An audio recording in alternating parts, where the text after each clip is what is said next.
Apa kabar semuanya? Kembali lagi bersama aku Azza Nuraini di Temaram. Temani malam seram. Kisah ini berawal dari Bang Edoy, seorang sopir travel yang diminta untuk menjadi driver di salah satu usaha travel temannya. Pada saat itu Bang Edoy ditelepon untuk mengantar customer ke daerah Jampang Surade yang berada di Sukabumi. Bang Edoy diminta datang ke kantor hari itu dan antar customer di hari itu juga, yaitu di hari Kamis. Setiba di kantor, Bang Edoy langsung diminta untuk menjemput customernya di Jakarta. Dan sebelum berangkat, Bang Edoy hanya diminta untuk mengantar customernya itu ke daerah Jampang Surade dan langsung pulang lagi ke Jakarta. Setiba di rumah customer, Bang Edoy harus mengantar suami istri. Namun si istrinya itu sudah mengalami sekarat, sudah pakai oksigen dan banyak sekali kabel yang terpasang di tubuhnya. Bang Edoy merasa dibohongi sama customer tersebut dan langsung bertanya ke suaminya.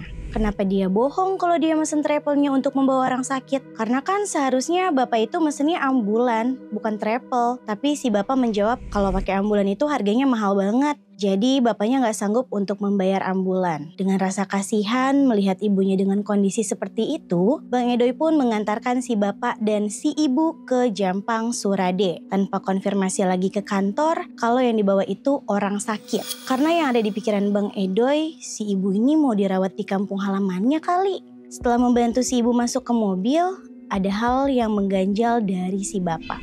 Kenapa si bapak malah duduk di samping sopir, bukan malah nemenin istrinya di bangku tengah? Jadi posisinya itu di bangku tengah itu semuanya dilipetin, terus diisi sama kasur yang mereka bawa dari rumah untuk ibunya berbaring. Karena memang pada saat itu ibunya tuh udah enggak mampu ngapa-ngapain. Bahkan bisa dibilang memang udah sekarat dan udah gak ada dayanya sama sekali. Di perjalanan Bang Edoy menanyakan ke si bapak tentang penyakit yang dialami istrinya itu. Tadi sangka jawaban si bapaknya malah bikin Bang Edoy sebagai sopirnya tuh bete.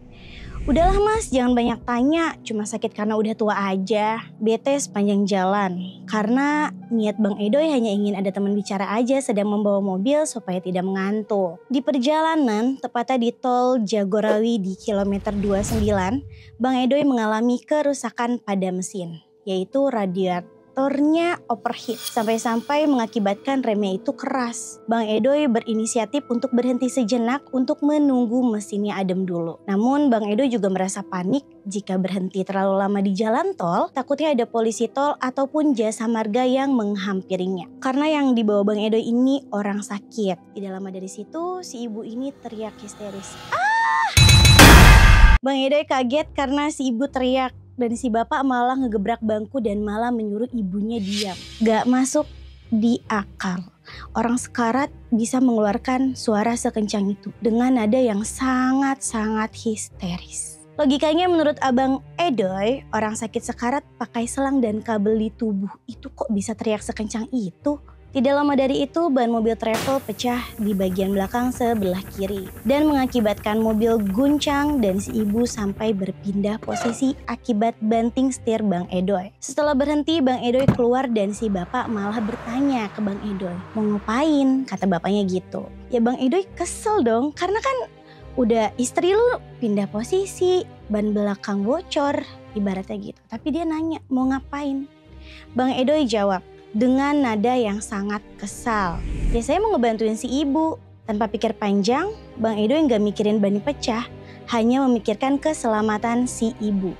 Yang bikin kesel lagi, si bapak tidak keluar dan seakan-akan bodoh amat dan tidak membantu Bang Edoy membenarkan posisi si ibu. Bahkan mengganti ban pun tidak turun sama sekali, hanya menunggu di dalam mobil saja. Setelah mengganti ban, Bang Edoy melanjutkan perjalanan dan berhenti di bengkel untuk membeli ban second untuk serep dan buat jaga-jaga takut bannya pecah lagi. Tidak lama kemudian, sekitar 30 menit dari bengkel ban, si ibu teriak untuk kedua kalinya dengan nada dan suara yang lebih kencang.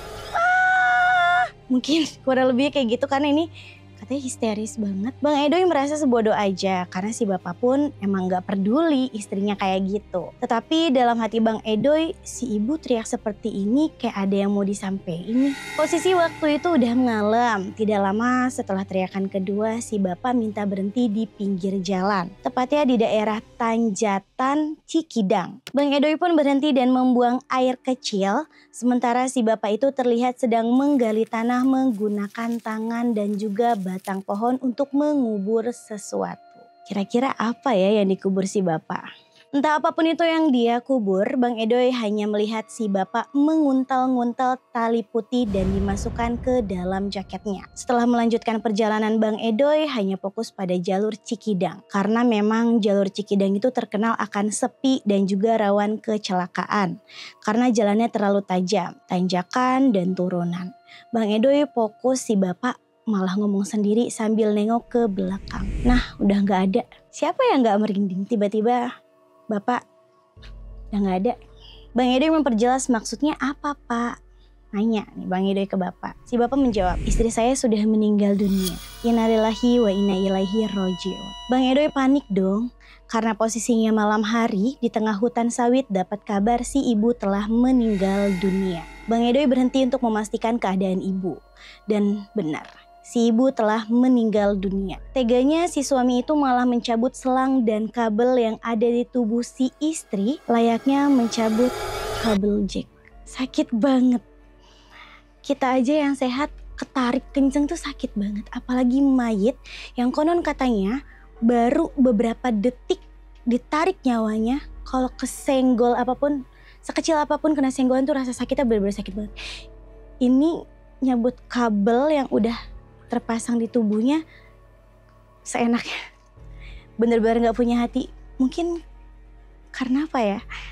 Bang Edoy melihat itu merasa kesal ke si bapak karena tidak ada kasihan sama sekali ke jasad istrinya itu. Bang Edoy membawa mobilnya dengan kecepatan sedang karena sudah tidak mengkhawatirkan kondisi si ibu lagi. Karena si ibunya telah meninggal dunia. Bang Edoy meminta ke si bapak agar tidak banyak berhenti karena hari sudah terlalu malam dan takut ditilang polisi. Bukan takut karena surat-suratnya, melainkan takut kena pidana karena membawa pasien sekarat menggunakan mobil travel. Setibanya di lokasi Jampang Surade, pikir Bang Edoy kalau ada yang meninggal pasti keluarganya, rumahnya rame kan. Tapi ini malah benar-benar sepi dan gak ada orang sama sekali. Berpikir positif mungkin karena udah malam dan jarak antara rumah warga dari rumah bapak tersebut berjauhan, jadi tidak seramai di Jakarta.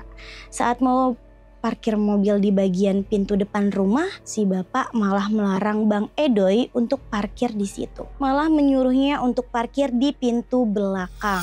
Debat sebentar antara si bapak dan Bang Edoy karena menurut Bang Edoy etikanya tuh mayit harus lewat pintu depan dan memudahkan para takziah untuk mendoakannya. Debat pun tidak mau kalah, si bapak kekeh nyuruh lewat pintu belakang aja. Akhirnya Bang Edoy pun parkir di belakang. Saat hendak menurunkan mayatnya, si bapak menyuruh si ibu diletakkan di meja dapur aja.